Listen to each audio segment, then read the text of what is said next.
Hey gang, Todd Bromley. It's July 26th. It's about 1 o'clock in the afternoon and it's 85 degrees here in western Pennsylvania.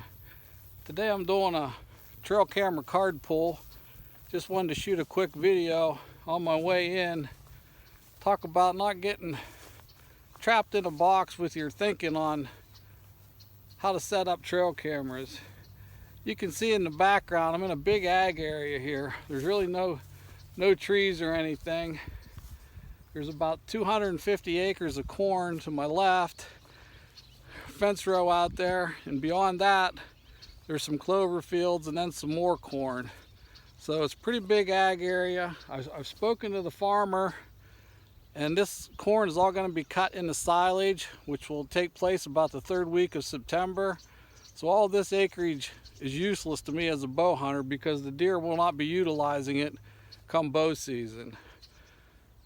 But one of the things guys get hung up on is if they don't have a tree around to put a trail camera on, or it doesn't fit their strap, they won't put a camera there. And sometimes your best locations don't have areas that have the trees in them to hang the cameras.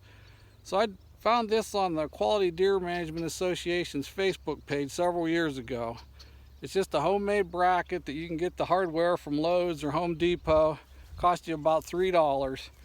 It's a couple eye hooks, a wing nut, a couple washers, a bolt and a nut. And for $3 you have a universal trail camera mount that'll let you adjust the camera vertically and horizontally at any angle or any position, regardless of the size of the tree. You can put this bracket in a tree that's as small as 1 inch in diameter. So it's pretty handy to have these with all your cameras, especially if you're running a lot of cameras. It really gives you a lot more options than just a typical tree strap or putting a block of wood or a branch behind the camera to get the proper angle or elevation for it. So check into these brackets. Now we come down here, we're off to the west of that ag, and there's some more fields down here, and these are clover fields. You can see the clover in there. They're looking pretty bad right now, but it's the middle of summer and there's a lot of ragweed in here, but the farmers will get another cut off of this. And then come fall, this will come back pretty good, and the deer will be utilizing this come fall. But down in here is all the red brush that lays adjacent to it, and there's some greenbrier and blackberries in there. Really no big trees though. So what I did, I spoke with the farmer and I got permission out on another part of his property to cut a cherry tree down about 5-6 inches in diameter.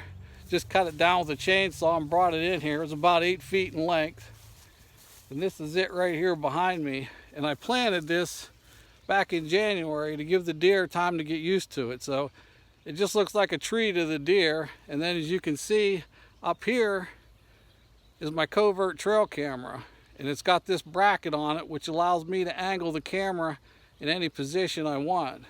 So pretty handy bracket. And this tree that I've sunk in the ground can also double as a rubbing post for, you know, a larger size buck, like a 130-inch buck or bigger, because that's about 5 or 6 inches in diameter. Then I have it focused on a grapevine scrape that I've hung here behind me. My post-season scouting last year revealed a regular scrape in this area, but I sweetened it up a little by hanging the grapevine back here, and that's what I've got the camera covering. Plus there's this small path where the farmer turns around his tractor, backs in his brush hog or his mower, and this is where the deer are coming out. So I just wanted to take a second and put that in your head, not to get in the mindset, well, there's no good place for a camera, so I can't hang one here. Check these brackets out. Sometimes you have to get creative, put your own post up.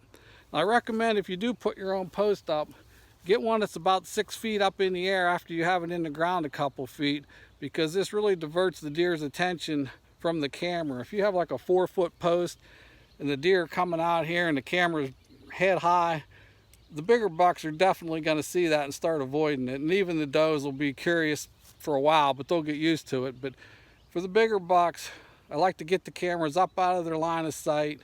This just looks like a treat to them. It's already been there for several months. They're used to it. We're still a couple months from bow season, so I'm getting a lot of good pictures there. When the bucks start coming in, I think this is where they're gonna be. So keep that in mind. Don't get trapped in your thinking. Try these little brackets. If you gotta get creative, sink a post, do it. Do whatever it takes to get on those big bucks, guys. Thanks for watching.